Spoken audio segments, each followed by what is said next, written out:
कि बनी गाला की सफाइयाँ हो रही हैं, जमान पार्क की सफाइयाँ हो रही हैं, इमरान खान बहुत जल्द बाहर आ जाएंगे। देखें, ये बात तो ढकी छुपी नहीं है कि काफ़ी चीज़ें जो हैं काजी फैज़ल साहब के साथ जुड़ती हैं। तो मेरा ख्याल में अभी नोटिफिकेशन जो है वो मंसूर अली शाह साहब का कर देना चाहिए। काजी साहब का नोटिफिकेशन 3 महीने पहले कर दिया गया था, और अगर वो कर दिया जाता है तो डेफिनेटली मुल्क के अंदर एक गैर यकीनी जो सूरत हाल है वो मुस्तहकम हो जाएगी। जो बिल्स वगैरह आज भी इजलास बुलाया गया है कि मुख्तलिफ तरमीमें चाहते हैं। ये चाहते हैं कि इलेक्शन एक्ट के अंदर तरमीम हो, ये चाहते हैं कि जो तौहीन अदालत है, कंटेम्प्ट एक्ट है, उसके अंदर तरमीम हो।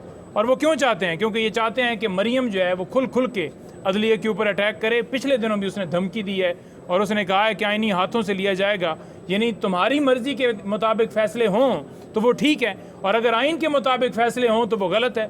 तो हम किसी सूरत से कबूल नहीं करते। अच्छा सर, ये बताइएगा कि लास्ट वीक के जो है एडॉक जजेस की है, उनके नोटिफिकेशन हो गए हैं, उन्होंने ओथ ले लिया है, तो हामिद रज़ा खान साहब अभी तक कॉल नहीं दे रहे वकला तहरीक की। क्या वजह हो सकती है कि वकला तहरीक क्यों नहीं निकाली जा रही? अच्छा, हामिद खान साहब ने कॉल की बात की थी और उन्होंने कहा था कि हम बिल्कुल अब निकलेंगे, लेकिन मैं नहीं देख रहा कि वो कहीं निकल रहे हैं। तो एडॉक जजेस तो लग गए हैं। रात को भी मैंने एक ट्वीट किया और मैंने कहा जी हामिद खान साहब आप कदम बढ़ाएं, हम आपके साथ हैं। तो डेफिनेटली सीनियर जो हैं लोग उनको लीड करना होगा, और हामिद खान साहब क्योंकि सरबराही करते हैं, एक ग्रुप की सरबराही करते हैं। अब आपके बयान के बाद हामिद रज़ा खान साहब जो हामिद खान साहब ये ना कह दें कि नहीं मैं इधर पंजोता कौन है। वो पहले भी कह चुके हैं, और उनके ऊपर फिर सोशल मीडिया ने फिर उन्हें क्या जवाब दिया वो भी आपने देख लिया। और सेकंड बात ये है कि वो अच्छी तरह जानते हैं जब कोई बात पसंद ना आए तो डेफिनेटली बंदा रिएक्शन करता है कि मैं नहीं जानता। तो अगर मैं अब ऐसा कह दूं तो फिर उन्हें बुरा लग जाएगा, वो कहेंगे कि जी देखें जी हमें ऐसा कहा जा रहा है। तो ये गलत बात है। लेकिन मैं ये ज़रूर ऐड करना चाहूँगा कि आज हम इधर खड़े हैं और हम ये कह रहे हैं कि ये दहशतगर्द नहीं है। कोई चाय बनाने वाला है, कोई कुक है, कोई दफ्तर का क्लर्क है, कोई यहाँ पर स्टाफ जो है ऑफिसर है, कोई असिस्टेंट है, कोई सिक्योरिटी का एहलकार है, तो उन लोगों को दहशतगर्द बनाकर पेश किया जा रहा है। सेक्रेटरी इंफॉर्मेशन जो एक पार्टी के सबसे बड़ी पार्टी के जो है वो तर्जुमान है, उनको आप दहशतगर्द बना रहे हैं। अरूबा की ज़मानत क्यों हुई है? अरूबा का जुडिशल रिमांड क्यों हुआ है? अरूबा का जुडिशल रिमांड ज़मानत इस वजह से हुई है क्योंकि ये जो आज कंपेन की जा रही है सोशल मीडिया के ऊपर, कह रहे हैं कि 11 लाख अकाउंट जो हैं उनके साथ अरूबा जो है मनसूब थी, और 11 लाख अकाउंट जो हैं वो चलाती थी, वो हैंडल करती थी, वो ट्विटर अकाउंट्स हैंडल करती थी। लेकिन जब एविडेंस की बात आती है तो प्रोसिक्यूशन तो मुकम्मल नाकाम रही, और ये बात कहना कि वो अकाउंट्स चलाती है तो ये बात तो गलत साबित होगी। और जो मोबाइल है उसका पहले दिन ही ले लिया गया था। उसने मुझे बताया कि मेरा पासवर्ड भी ले लिया गया जिसमें सारा डाटा हर चीज़ अवेलेबल थी। तो आपने पासवर्ड भी जो ले लिया था तो फिर आप पेश कर देते सबूत।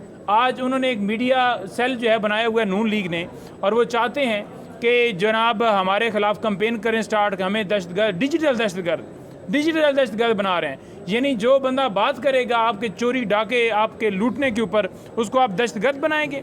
आपको शर्म नहीं आता? शर्म नाम की आपके अंदर कोई चीज़ नहीं है। और मैं ये भी कहना चाहूँगा कि चीफ इलेक्शन कमीशन और तमाम मेंबरान जब सुप्रीम जुडिशल काउंसिल में रेफरेंस जा चुका है तो फिर क्यों नहीं इस्तीफ़ा दे रहे? वो इस्तीफ़ा दें, उन्हें घर जाना चाहिए, और इंसाफ जो है मुल्क में होना चाहिए। इंसाफ के लिए हमारी जंग है। और जो न्यूट्रल की बात कर रहे हैं, देखें मैं आपको बड़ा क्लियर कहना चाहूँ, न्यूट्रल का जुमला इसलिए यहाँ पर क्लियर करना ज़रूरी है क्योंकि ये हॉट टॉपिक बन चुका है। उस वक्त जब खान साहब ने न्यूट्रल की बात की थी तो उस वक्त उन्होंने कहा था कि साइफर जो है अमेरिका से आया, और जो चौकीदार है, देखें आर्मी चीफ जो है जो वो मुल्क का एक इदारे को हेड करता है, तो डेफिनेटली जब कोई बाहर से साजिश होती है तो वहाँ पर जितने भी इदारे होते हैं उन्होंने साथ देना होता है। तो उन्होंने कहा चौकीदार का काम ये नहीं है कि बाहर से आकर कोई डाका करे और बाहर बैठा चौकीदार वो कहे कि बेशक हो जाए जी मैं न्यूट्रल हूँ। तो उन्होंने कहा था कि आपको पोजीशन लेनी पड़ेगी, और आज भी खान साहब ने ये बात की है कि न्यूट्रल जो है आप हो जाएं। न्यूट्रल क्यों कह रहे हैं? क्योंकि आज इदारों के अंदर मुदाखलत हो रही है, आज जजेस के घरों में कैमरे लगाए जा रहे हैं, आज यरगमाल बनाया जा रहा है, आज लोगों को अगवा किया जा रहा है, आज वीको डाले उठा लेते हैं लोगों को। तो आज खान साहब कह रहे हैं कि आपका काम नहीं है सियासत के अंदर, पॉलिटिक्स के अंदर, तो आप अपनी हाइनी हदूद के अंदर रहें, लिहाजा आप मुल्क को चलने दें, आप जो है न्यूट्रल हों। तो मैं उन तमाम सहाफ़ियों को उन तमाम यूट्यूबर्स को, उन तमाम लोगों को ये कहना चाहता हूँ कि जो बड़े सवालात कर रहे थे कि हमें जवाब नहीं मिल रहा कि खान साहब के 2 बयानात हैं, तो ये मैंने आपको खान साहब का मौक़िफ़ आपके सामने रख दिया। अच्छा नईम साहब, ये बता दीजिएगा कि गुज़श्ता कुछ रोज़ पहले इमरान खान साहब ने नए इंतखाबात के लिए कहा था कि नए इंतखाबात की तैयारी करें, जबकि गुज़श्ता एक दो रोज़ पहले जमात इस्लामी की जानिब से कहा यह जा रहा है कि आप तो जीते हुए हैं, 45 फॉर्म हैं आपके पास, तो आप इसके लिए क्यों नहीं लड़े। वो ये कह रहे हैं कि दाल में कुछ काला है, बल्कि दाल सारी काली है। ये मामला क्या है? बड़े आप ज़बरदस्त सवाल करते हैं, लेकिन जहांगीर भाई जैसे करते हैं वो तो फिर कमाल ही है ना जी। तो बात ये है कि जो मामला यहाँ पर खान साहब ने बात की इलेक्शन की, तो उन्होंने इस सिनेरियो के अंदर किया है कि ये हुकूमत जो है ये ना महंगाई कंट्रोल कर सकती है, ना ये जो है मुल्क के अंदर माशत कंट्रोल कर सकती है, ना ये इकॉनमी कंट्रोल कर सकती है, ना ये लॉ एंड ऑर्डर की सिचुएशन कंट्रोल कर सकती है, क्योंकि ये जेली हुकूमत है। तो इसलिए उन्होंने कहा कि ये भाग जाएंगे, तो भागने के बाद डेफिनेटली इलेक्शन होता है। पहली डिमांड हमारी ये है कि फार्म 45 के मुताबिक जो हमारे जीते हुए हैं उन लोगों को जो है वो इक़्तिदार दिए जाए, उन्हें बिठाया जाए। और सेकंड हमारी ये है कि जब ये भागें तो फ्री एंड फेयर इलेक्शन हो। जैसे पहला डाका डाला गया है, ये डाका ऐसे ही डाला गया तो मुल्क जो है मज़ीद जो है वो पीछे जाएगा, आगे नहीं बढ़ेगा। अच्छा नईम हैदर पंजोता साहब, ये बताइएगा कि ट्रिब्यूनल्स ने 6 महीने के अंदर अंदर फैसले सुनाने होते हैं। अब आपको मखसूस नशिस्तें भी मिल चुकी हैं। आप जो सियासी मंजरनामा वो ये लग रहा है कि अदम एतमाद आ सकता है। जैसे ट्रिब्यूनल फैसला करेंगे, आपकी सीटों के नंबर बढ़ते जाएंगे, तो ये हुकूमत जो है कितनी देर तक नज़र आ रही है आपको? देखिए, मुझे ये हुकूमत काजी फ़ाइज़ तक नज़र आ रही है। काजी फ़ाइज़ के बाद जो है जो जस्टिस मंसूर साहब हैं वो आएंगे तो हुकूमत ये नहीं रहेगी। उसकी रीज़न क्या है?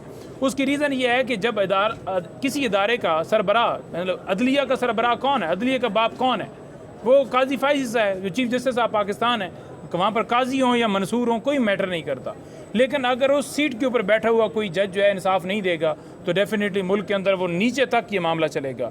और अगर वहाँ पर बैठा हुआ कोई बंदा इंसाफ देगा, कानून की बात करेगा, तो वो एक और सिनेरियो के अंदर बात चली जाएगी। और फिर जब उस सिनेरियो के अंदर बात जाएगी तो फिर इनको घर जाना पड़ेगा। और इसी वजह से ये कह रहे हैं कि जब ये बात होगी, जब ये काजी फ़ाइज़ जब जाएंगे तो उसके बाद इनके चांसेस और इलेक्शन वाला मामला उठ सकता है जो धांधली डाका डाला गया। क्योंकि काजी फ़ाइज़ साहब ने तो उस दरख्वास्त को भी हाथ नहीं लगाया, और इसी वजह से नहीं लगाया क्योंकि वहाँ पर जब हाथ लगाना था तो फार्म 45 मंगवाने पड़ने थे। वो जब फार्म 45 लेकर जाते, तारक फजल चौधरी समेत जितने लोगों ने पैसे दिए हुए हैं, जितने लोगों ने कोई पालिश पुलिश की है, तो सबको हाथ धोने पड़ने थे। तो ये सूरत हाल होनी थी। अच्छा सर, ये बता दें कि अब खबरें गर्दिश कर रही थी कि बनी गाला की सफाइयाँ हो रही हैं, ज़मान पार्क की सफाइयाँ हो रही हैं। ऐसे लग रहा था कि जैसे इमरान खान बहुत जल्द बाहर आ जाएंगे। ये क्या तस्वर पैदा किया जा रहा है इस वक्त? कब तक खान साहब रिहा हो सकते हैं? ये सफाइयाँ वाकई हो रही हैं बनी गाला में और ज़मान पार्क में? देखें, इस मुल्क में मुकम्मल जो सफाई है ना वो बिल्कुल करने वाली है, जिसमें डड्डू शड्डू सारे जितनी बैटरियाँ शेटरियाँ हैं वो सारी निकालनी पड़ेंगी। डड्डू किसको कह रहे हैं? मैं अब नाम नहीं लेता किसी को, लेकिन नहीं बताना ज़रूरी नहीं है। तो मतलब ये है कि सफाई तो होने वाली है, लेकिन जब खान साहब आएंगे तो इंशाल्लाह आप देखेंगे कि फिर पूरा पाकिस्तान वेलकम करेगा। इमरान खान के एक झलक के लिए लोग बेताब हैं। और दूसरी तरफ आप देख लें कि यहाँ सारा दिन टिकटॉकें बनाई जाती हैं, सिवाय नून लीग के जो चंद फार्म 45 वाले, उनके अलावा उनको देखते ही कोई नहीं है। और कहते हैं परफॉर्मेंस हो रही है। परफॉर्मेंस किस बात की हो रही है भाई? परफॉर्मेंस ये होती है। कल जमात इस्लामी की ख़वातीन ने इमरान खान के हक़ में नारेबाजी की है। उन्होंने कहा है कि जी एक शेर को जेल में बंद करके इलेक्शन करवाया गया, वो शेर बाहर होता तो आज हालात और होते। ये जमात इस्लामी के कारकुन जो है वो अच्छा, कल ना मैं जमात इस्लामी के एक भाई के साथ शो में बैठा हुआ था, तो उन्होंने बड़ी अच्छी बात की। उन्होंने कहा कि हम इमरान खान साहब की रिहाई का मुतालबा करते हैं, जेली मुकदमात जो बनाए गए हैं उनको ख़त्म करने का मुतालबा करते हैं, और हम फार्म 45 की भी बात करते हैं। तो ये उनकी खुशाइन बात है। और उन्होंने हमें ये कहा है कि हम खान साहब की रिहाई और जो फार्म 45 है उसके हवाले से भी जो है वो बात करने के लिए तैयार हैं। और उन्होंने हमारी तरफ कदम बढ़ाया कि आप हमारा साथ दें। तो खान साहब ने भी उनकी जो उस धरने की हमायत की है कि उन्होंने बड़ा अच्छा किया है कि जो महंगाई के ख़िलाफ़ और जो ये सारा सूरत हाल जो टैक्सेस लगाए गए उनके ख़िलाफ़ उन्होंने यहाँ पर धरना दिया है। तो मैंने कोर कमेटी के अंदर वो मैसेज जो है उनका पहुँचा दिया है। तो जैसे ही फिर मुशावरत होगी, क्योंकि हमारा अलाइंस है, उस अलाइंस के सरबराह जो हैं वो कौन है? वो महमूद अचकज़ई हैं। तो तमाम पार्टीज़ को एतमाद में लेकर जिनके साथ हम चल रहे हैं, काफ़ी टाइम से चल रहे हैं, तो फिर जो फैसला होगा फिर धरने में शामिल होना है या नया धरना देना है, कट्टी कट्टा निकलेगा। अच्छा, इस वक्त जमात इस्लामी ने मुल्क भर में जलसे और धरने शुरू कर दिए हैं। अवामी एक राय है वो लेना चाहते हैं, अवाम के हक़ में वो बोल रहे हैं। तो पाकिस्तान तहरीक इंसाफ